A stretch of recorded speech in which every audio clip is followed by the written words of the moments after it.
מדיה באז נוצרה על מנת לתת לאמן, על מנת לתת למפיק, על מנת לתת למנהל הזכויות, על מנת לתת לחברת ההפקות, לתת לה את הכלים איך עושים ביזנס, כסף בצורה נכונה בתוך התעשייה. גם אם אתה רוצה להיות אומן מבצע, יוצר, מפיק, עוזר מפיק, עובד ביחסי ציבור, כל העולמות האלה היום הם מאוד מאוד סבוכים. אתה חייב לבוא לתעשייה עם ארגז כלים שבו יש לך את כל מונחי היסוד כדי להבין את התעשייה הזאת. להיות קשור לאנשים הכי משפיעים בתעשייה וללמוד את רזי המקצוע ממי שעשה את זה הלכה למעשה. מדיה באז זה המקום היחיד שמלמד אותך בעצם מה קורה מאחורי הקלעים. לאן הולך הכסף, איפה הולכות הזכויות, איך מרימים הפקות, מי הם אנשי המפתח בתעשייה הזאת, מי הם הפליירים החשובים שמזיזים דברים שאותם אתה צריך להכיר. יש מפיקים, יש מפיק רדיו, ויש אורחים בטלוויזיה, ואורחים ברדיו, ואורחים בקולנוע. ויש מפיקים בכלל, שזה מפיקי שטח, ומפיקים אחראים. יש המון, יש אלה שכותבים, מה לעשות? אפשר לכתוב מוזיקה ולהתפרנס, אפשר להלחין ולהתפרנס. יש המון מקורות פרנסה ותעסוקה. יש מעט מאוד אנשים שיודעים כיצד להפוך את הכישרון שלהם לכסף ופרנסה. ואז מה קורה בסוף?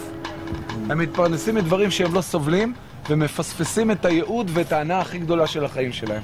זה יכול להימנע אם מגיעים ללמוד במדיה באז. לא מתייחסים למכללה רק כמקור ידע. אנחנו יצרנו שיתופי פעולה באמת עם הגופים הכי גדולים בארץ והמובילים, אם זה גלי צה"ל, וזה בתחום המוזיקה המון ווליום וכן הלאה וכן הלאה.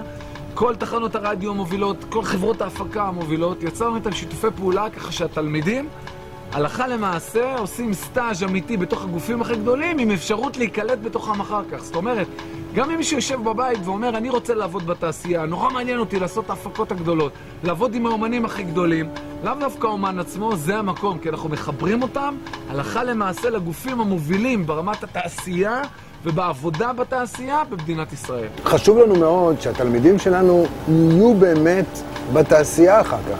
ואנחנו נעשה כל מאמץ כדי לשלב אותם בתוך התעשייה שמסביבנו. בסוף כל הכשרה יש יריד תעסוקה מקיף עם כל הגופים המובילים בארץ. אנחנו הולכים לוודא הלכה למעשה שכל אחד שהגיע לתוך ההכשרה הזאת יוכל להשיג את המטרה שלו ברמת התעסוקה. האנשים שבחרנו ללמד אצלנו במכללה זה אנשים שהם באמת hands on בתוך התעשייה, אנשים שעובדים בזה, לא תיאורטיקנים ולא דברנים, אנשים שעובדים בזה עכשיו, היום, ממפיקים כמו אשר ביטנסקי שעשה את הקריירה של אחינועם ניני, נורית גלרון, 14 אוקטבות, you name it, אנשים שהם בעצמם טלנטים כמו יאיר לפיד שמגיש את החדשות ביום שישי למי שלא יודע. חוק שמוני, סבלימינל, שמספר איך הוא בנה את הלייבל שלו. אם זה גדי אורון שהביא עכשיו את אלטון ג'ון והביא את מטליקה ואת רוד סטיוארט, הוא מסביר איך עובדת הפקת מולטי מתוסבכת. או שזה יזהר אשדוד שמסביר איך הוא הפיק מאות תקליטים ישראלים מצליחים. מה זה הפקה מוזיקלית, ריבונו של עולם? איך עושים את זה נכון?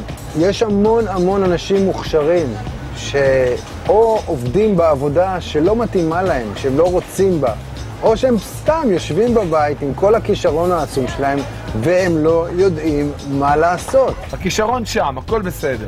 אבל שבאמת תחליטו להצליח, תקליקו מדיה באז, תקליקו להצלחה.